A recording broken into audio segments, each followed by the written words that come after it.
Welcome to Cut to the Chase, where we talk about compelling legal, regulatory, and public interest information and news. Your host is Gregg Goldfarb, an attorney, entrepreneur, investor, and activist.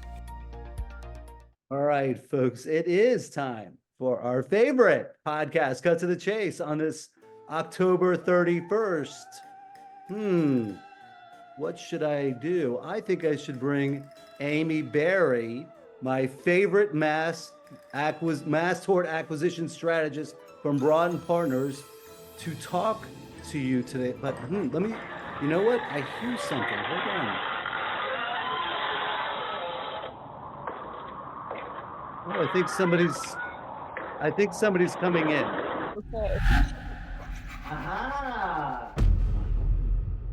Oh my goodness. Oh no, it's Dracula.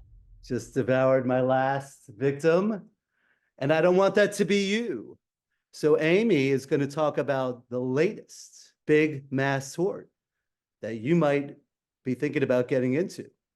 Depo-Provera. I don't even know if I'm saying it right. Amy, talk to us about this mass tort. What is it? How is it exciting? I guess three things. And how you, if you're interested in getting into this mass tort, should not get your blood sucked. Let her rip. Wow, that introduction is A+. Absolutely A+. So it is pronounced Depo-Provera. This is a birth control injury vaccine. And I've been in the mass tort space for close to 7 years, and this is the cleanest cut case I have seen in my entire career. It's very interesting to, right out of the gate on a mass tort, to have one signature injury, one defendant, it's prescription use, it's facilitated by a doctor. And so it just has a lot of really cool things when you're evaluating a mass tort, especially this early on, if you want to get involved in something. So there was a study done earlier this year, I believe in March. It was released from the British Medical Journal that shows after 1 year use, a 5.6x fold causation for brain or cranial meningioma, which is essentially brain tumors. They are benign tumors, but as these tumors grow bigger, it can lead to further complications. And, you know, there's going to be various women that fit into the bucket of needing to get these tumors removed. And so, you know, we really like it right out of the gate just because of, you know, those things that I just touched on. What do you think about it, Greg? Well, Amy and I have sort of grown up in this mass tort world together. And I would say that we've kind of learned a couple of things along the way, like the signature injury component. Also, you know, whether they have the financial wherewithal to compensate adequately everyone that's been injured. And I'd like you to kind of explain like what the significance of the 5+, you know, causation issue is and why that's significant and how that compares to maybe some other products, mass tort products that have not had that high of a level of, you know, causation. Yeah, so I'm sure everybody remembers Zantac. It's one that's tough to forget, but everybody was super excited about Zantac because it had a 2.2x fold for causation to like 20 different cancers. That was like back in 2019 when that recall came out. And so with having a 5.6x fold increase after 1 year use of Depo-Provera, relating that to meningiomas, causation is just off the chart. So if anything is greater than a 2x in mass torts, it's very likely, extremely likely to pass Daubert. So, you know, Zantac was the special case in that one because of the judge for the MDL. But So this, because it has such a strong causation, it's kind of I don't want to say dead to rights, but it's, you take Depo, you have meningioma, and that's the cause of it.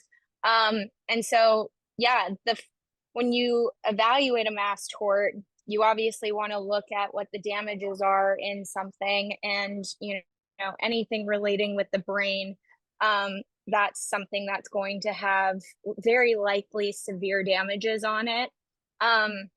The defendant is Pfizer, so Pfizer has extremely deep pockets. And like I said before, the other thing that I really like about this case is it's not just like an over-the-counter thing that you would buy, like a Zantac. This is something that where these women, they need to go to the hospital, Planned Parenthood, you go to a doctor, and they would administer this shot to you. So a ton of claimants are going to have that documentation of showing that, yes, I got the Depo-Provera shot. But the one thing that might be an issue in this case is obviously generics. So those women aren't going to know necessarily, like the ones that are being recently signed today. I would say probably in like the last 10 plus years, they're not going to know if it was generic or not generic, but you have documentation shown by the doctors on, if they were on generic or not. So that's going to be easy to prove. Now, most tumors spike for women naturally from the ages 55 to 85. And you don't take Depo for 1 year and boom, a tumor pops up, right? So naturally, tumors take a while to form, especially in the brain.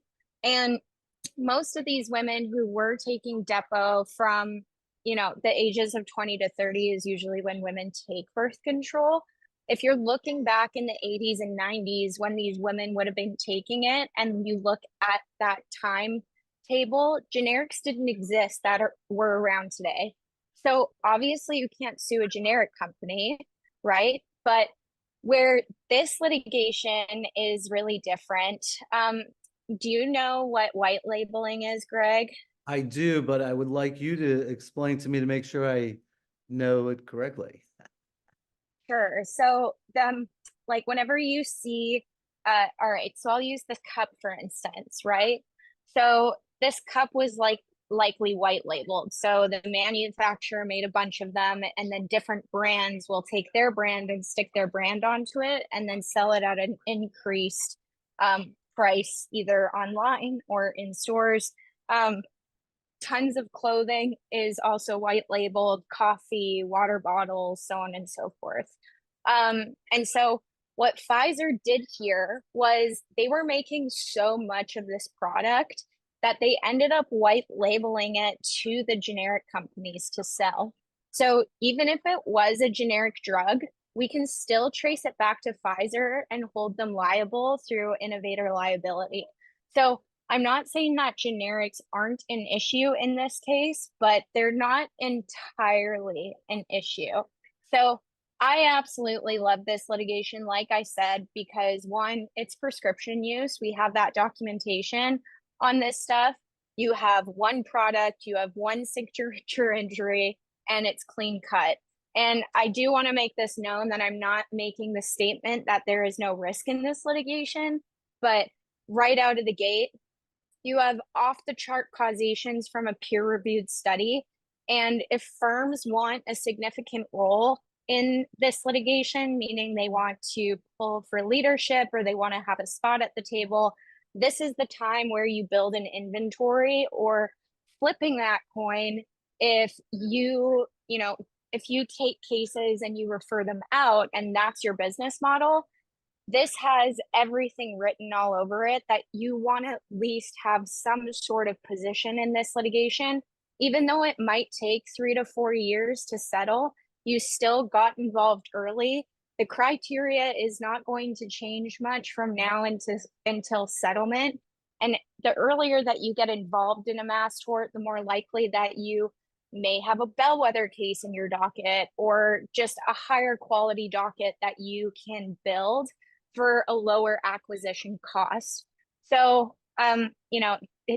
to all my clients and everybody that I advise and consult, I'm telling them to at least get a position in this, get aligned with, a reputable firm that has,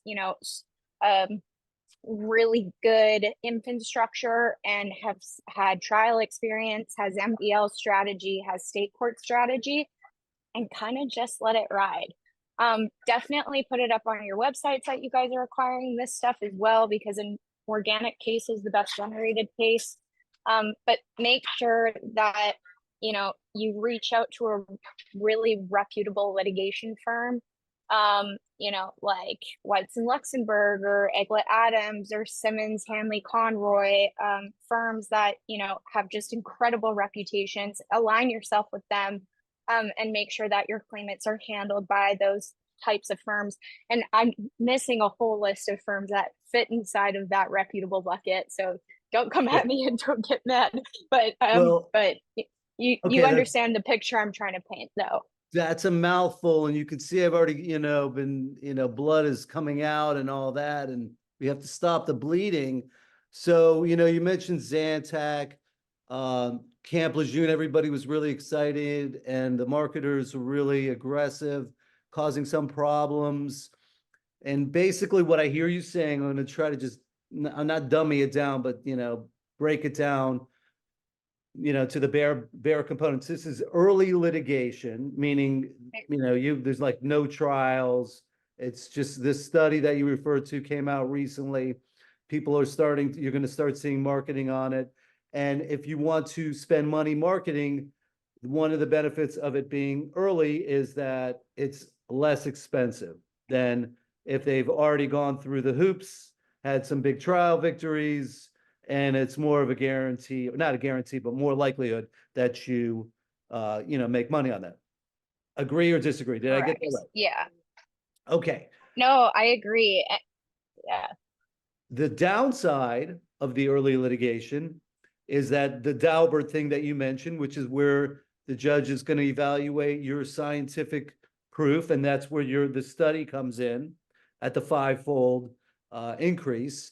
And there is, no matter what you say, there's always a chance the judge could throw it out, like the judge did in Zantac. We all thought, oh my God, the product was actually recalled. Not, it wasn't even like a voluntary recall. It was like a recall. And, and nonetheless, the judge was not confident enough that the science showed that all these people had all these different injuries. So that's the downside to the early, when the case is early, like it is right now. And I will say this, that's exactly why you need to be diversified in, your strategy. If you're litigating these cases or handling them, you need to spread your risk and filing some cases in the MDL when that gets, all established. There's no MDL on this. There's one case that's been filed. But also have a strategic state court approach, right? That you really need both of those things when you are working up a mass tort claim. Okay, so people that are listening, and some people actually do listen and call me up and say, hey, I'm interested. I don't do mass torts, but I'm kind of interested. We'll get into sort of, how you and your and Broughton Partners can connect people to these law firms that you're mentioning. I know you said it's not a comprehensive list, but if somebody calls you up, you can go, have more time to go through all the different law firms that you can help them connect with for co-counseling. And then it's, then it's safe, like, oh my God, I got this case. It looks great. I don't know what I'm doing. Yes. As working up a mass tort case for a firm that maybe is a catastrophic injury firm, or a trial firm that handles maybe 5-15 cases within their practice, a mass tort case is significantly more complex to handle within your firm. You need infrastructure, you need resources. It doesn't matter how good you can litigate and try a crash case or a PI case. Mass torts is an extremely different ball game.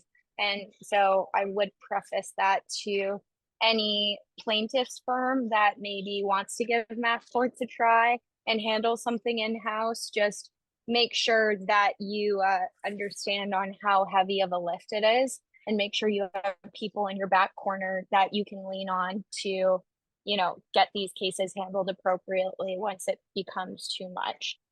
All right, so some people that are listening to this say, hey, I just heard you say there's only one case filed. Why do I even think that there's anything else out there? Is there any data that you're aware of that shows how many women actually have the signature injury that you're discussing?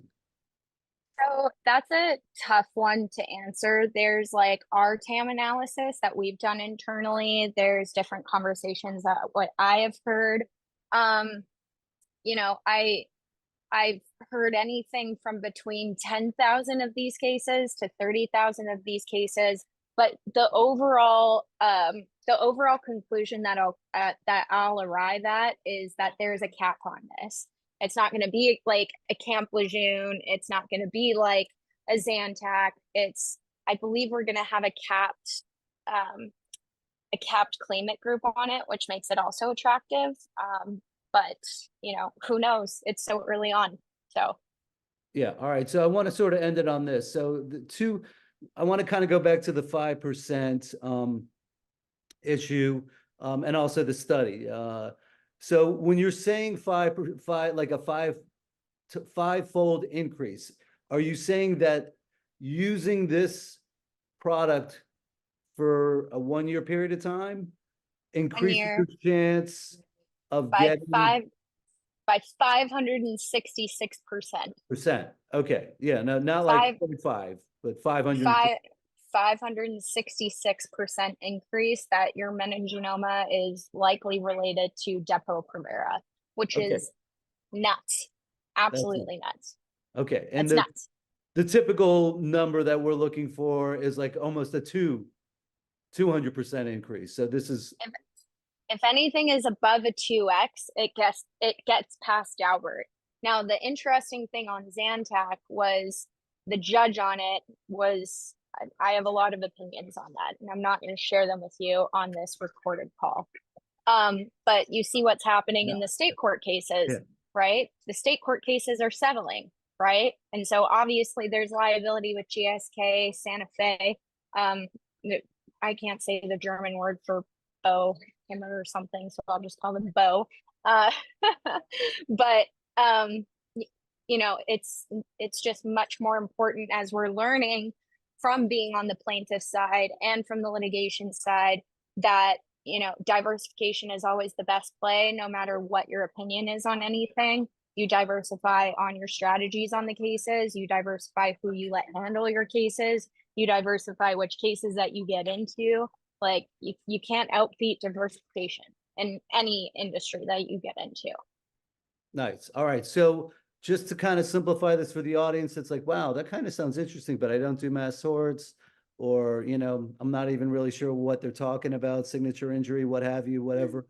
So some people out there are like, I want to expand my portfolio of cases, or I might want to branch out and do different types of work, you know, and get into it safely.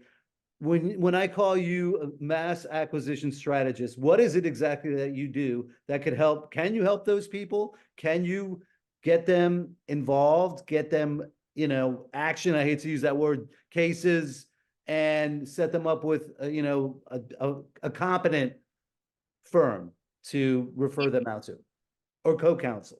So Mass Tort Case Acquisition Strategist.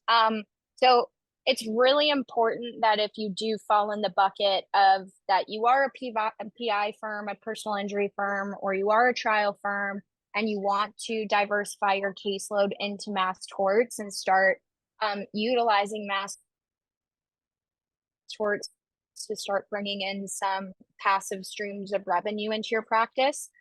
If you do choose to do that, it's from our ethicist's opinion and from what we've experienced in the mass tort space. You need to align yourself with a law firm. You can't align yourself with a marketing company that is not a law firm, because it just puts your bar card at too high of risk.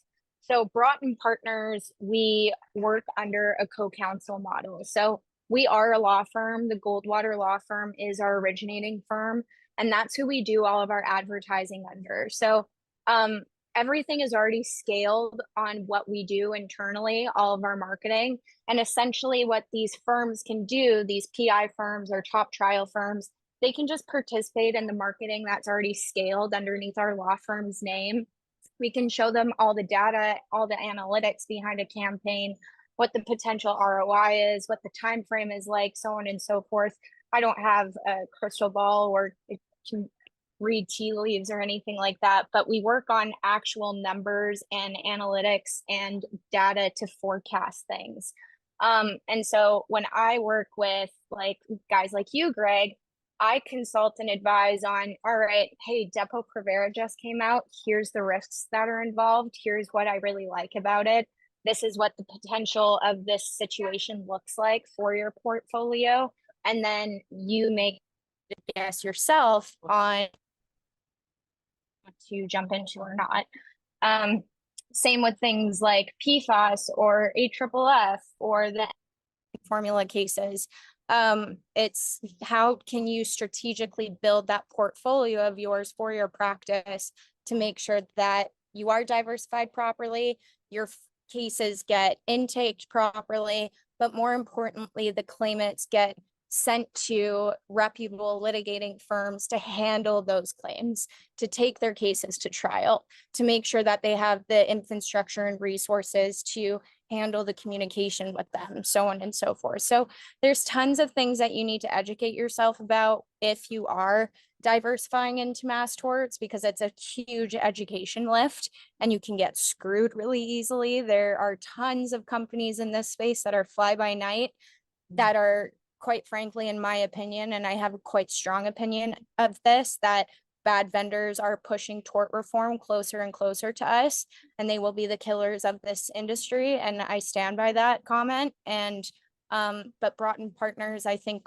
with us and a few other vendors in this space, are helping these attorneys fight tort reform to the max of our ability just by doing good work. So just make sure you align yourselves with a company that number one, protects your bar card by being a law firm and co-counseling on these cases, and make sure that these claimants get into reputable firms' hands, because at the end of the day, these are people and we're fighting corporate negligence on their behalf.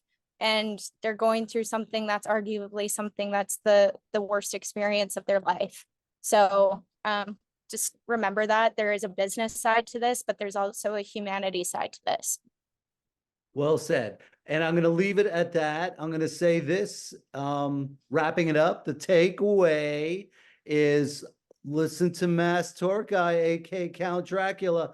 You want to listen to Amy Barrie. And if you're interested or you're already in Mass Torts and you want to get a little deeper, don't let Mass Tort suck you dry. Okay. So call me up, subscribe, rate, review.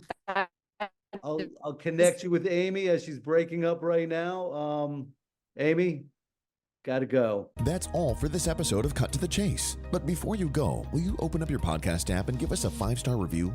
You can also leave a comment about what you liked most or other topics you'd like us to cover. And please be sure to subscribe so you don't miss any upcoming shows. Thanks, everybody. Be safe out there.